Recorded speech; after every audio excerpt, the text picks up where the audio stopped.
नमस्कार दोस्तों। आज काफ़ी दिन बाद आप लोग से मैं लाइव मिल रहा हूँ। तो आज मैं आप लोग से एक नए विषय पर चर्चा करूँ, चूँकि मैं एक काउंसलिंग साइकियाट्रिस्ट भी हूँ। तो आज मैं उसी पे बात करूँगा कि आजकल लोगों में मानसिक तनाव बीमारी बहुत ज़्यादा फैल गया है और यह कोरोना के बाद काफ़ी अधिक लोगों में दिखाई दे रहा है।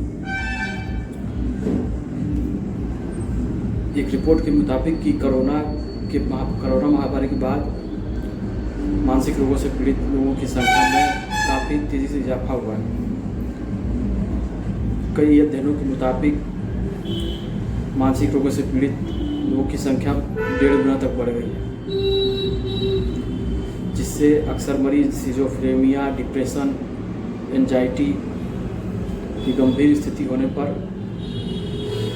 अस्पताल जाते हैं और किसी न किसी मानसिक रोग से पीड़ित हैं।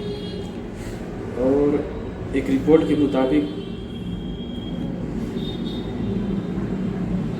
लेसेंट जर्नल की हालिया रिपोर्ट के मुताबिक कि हर 7वां भारतीय किसी न किसी मानसिक बीमारी से आजकल पीड़ित है, मानसिक तनाव से। और रिपोर्ट के मुताबिक भारत में 1990 के बाद मानसिक विकारों की संख्या है वो दुगनी हो गई है 1990 के बाद। और अभी मैं एक रिपोर्ट अभी पढ़ रहा था, उसमें लिखा था कि साल 2021 में भारत में कुल 1,64,033 आत्महत्याएं हुई, जो कि कुल संख्या के मामलों में पिछले वर्ष की तुलना में 7.5% की वृद्धि है। इस हिसाब से अगर देखा जाए तो देश भर में 450 आत्महत्याएं प्रति वर्ष हुई, जो कि चिंताजनक का विषय है। आज भी हमारे पास मानसिक स्वास्थ्य पेशेवरों की कमी है, जो क्लिनिकल साइकोलॉजिस्ट हैं या मानसिक रोग विशेषज्ञ हैं। लेकिन पहले के 10 साल से पहले के इसमें काफ़ी बढ़ोतरी हुई है और पिछले 10 सालों से अधिक काफ़ी सुविधा उपलब्ध हुई है। एक रिपोर्ट के मुताबिक वर्तमान में देश में 9,000 मनोचिकित्सक और 3400 क्लिनिकल साइकोलॉजिस्ट हैं। जैसे मैं क्लिनिकल साइकोलॉजिस्ट हूँ, तो मेरी तरह की 3400 क्लिनिकल साइकोलॉजिस्ट और 9,000 मनोचिकित्सक हैं, जो कि काउंसलिंग और मेडिसिन दोनों देते हैं। और हम लोग काउंसलिंग प्लस थेरेपी के द्वारा मरीजों के व्यवहार में सुधार लाने का कोशिश किया जाता है। मानसिक बीमारी को भी शरीर की महामारी की तरह ही माननी चाहिए, क्योंकि जिस तरह शरीर में अंदरूनी दोष के चलते बीमारियां होती हैं, उसी तरह दिमाग की कार्य प्रणाली प्रभावित होने पर तनाव या अवसाद की स्थिति पैदा होती है जिससे दिमाग में कई तरह के विचार आते हैं, जिसका असर मस्तिष्क की कार्य प्रणाली पर पड़ता है, जिससे दिमाग में कई तरह के हार्मोन जैसे सीरोटोनिन, डोपामाइन आदि प्रभावित होने लगते हैं और यह मानसिक तनाव बीमारी का कारण बनते हैं। तो दोस्तों, हमें मानसिक तनाव बीमारी के प्रति सचेत रहना चाहिए। अगर आपको किसी भी तरह का अगर दिक्कत हो रहा है तो अपने नज़दीकी किसी मानसिक विशेषज्ञ या क्लिनिकल साइकोलॉजिस्ट से मिल सकते हैं। अभी तक मैंने 50 मरीजों का साइकोथेरेपी और काउंसलिंग के माध्यम से उनके डिप्रेशन, तनाव, चाहे वो करियर काउंसलिंग हुआ, जॉब काउंसलिंग हुआ, रिलेशनशिप काउंसलिंग हुआ, कई लोगों को लाभ मिला है। तो आप मुझसे भी संपर्क कर सकते हैं। यह जानना जरूरी है कि अगर मानसिक तनाव बीमारी हो रही है तो किस तरह इसका निपटारा करें, इसके बचाव क्या है। शारीरिक व्यायाम करना मानसिक सेहत को बहुत बेहतर बनाए रखता है।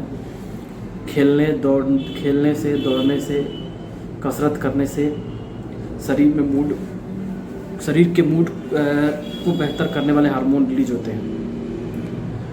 हर रोज़ कम से कम 15 मिनट लोगों कम से कम आपको 15 मिनट से आधा घंटा ठंडी धूप लें और लंबे समय तक, जिससे लंबे समय तक धूप में बैठने से सीरोटोनिन नामक हार्मोन रिलीज होता है और वो दिमाग की कार्यप्रणाली को प्रभावित करता है, जिससे मानसिक तनाव कम होता है। बच्चों के शरीर पर तेल लगा के धूप में बैठाएं। सोशल मीडिया का अत्यधिक इस्तेमाल ना करें, क्योंकि आपके मानसिक सेहत को ख़राब करता है।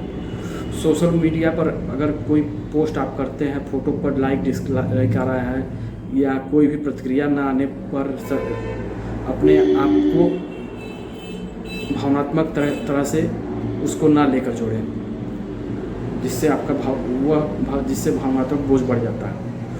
तो सोशल मीडिया की किसी भी चीज़ों पर पूरी तरह से अपने आप को प्रतिक्रिया ना लें। संतुलित नींद लें, नकारात्मक सोच से दूरी रखें और श्रम और आराम के बीच संतुलन बनाएं। संतुलित भोजन लें, व्यायाम करें, ध्यान करें, प्रार्थना करें और विचारों में लचीलापन लाएं, जो कि आपको मानसिक तनाव से बचा सकता है। मनोरंजन, खेल कूद, संगीत में दिलचस्पी लें, नशीली पदार्थों के सेवन से दूर रहें।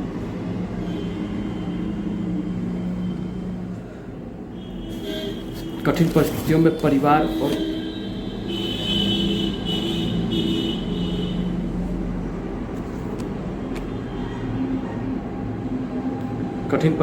में परिवार या अपने आसपास के मित्रों से सहयोग लें, उनसे सुझाव लें और उससे भी अगर नहीं मिल रहा है तो अपने किसी नज़दीकी मानसिक सलाह मनोविज्ञान विशेषज्ञ या काउंसलिंग साइकोलॉजिस्ट से संपर्क करें। समाज में शुरू से ही मानसिक स्वास्थ्य पर ध्यान देना बहुत ज़रूरी है। बच्चों द्वारा स्मार्टफोन का अत्यधिक इस्तेमाल उनकी मानसिक सेहत को प्रभावित कर रहा है। बच्चे इसके आदी हो गए हैं। जब बच्चों से स्मार्टफोन लिया जाता है तो अत्यधिक उग्र या क्रोधित हो जाते हैं। 1.25 साल से 3 साल के बच्चों को बिल्कुल ही ना मोबाइल दें। कुछ दिन बाद जिद करेंगे, फिर भी उन्हें बहला फुसला कर शांत करें। बच्चों की दिनचर्या ऐसी बनाएं कि जिसमें 1-2 घंटे उनके स्मार्टफोन, ई-गैजेट्स या टीवी देखने का समय तय हो और डिजिटल स्क्रीन से हर 5 से 10 मिनट उन्हें ब्रेक दिलाएं। वह डिजिटल स्क्रीन पर क्या देख रहा है ये भी जानना ज़रूरी है, उसकी भी बार बार हरदम मॉनिटरिंग करते रहें। ऑनलाइन गेम खेलते समय बच्चे यह नहीं जानते हैं कि जिसके साथ खेल रहे हैं वह कौन है। जिसके साथ खेल रहा है वह बच्चा साइबर बुलिंग का शिकार बन सकता है। आपका मासूम बच्चा साइबर बुलिंग का शिकार बन सकता है, क्योंकि वह नहीं जानता है कि किसके साथ खेल रहा है, क्या कर रहा है। जो बच्चे अवसादग्रस्त होते हैं उनके लक्षणों को जानना जरूरी है। बच्चों की नींद या भूख में बदलाव आ जाता है तो किसी भी तरह का अगर आपको मानसिक तनाव हो तो अपने विचारों में सकारात्मकता लाएं और व्यायाम करें, अपना मनचाहा संगीत सुनें और किसी भी काउंसलिंग साइकोलॉजिस्ट से मिलें।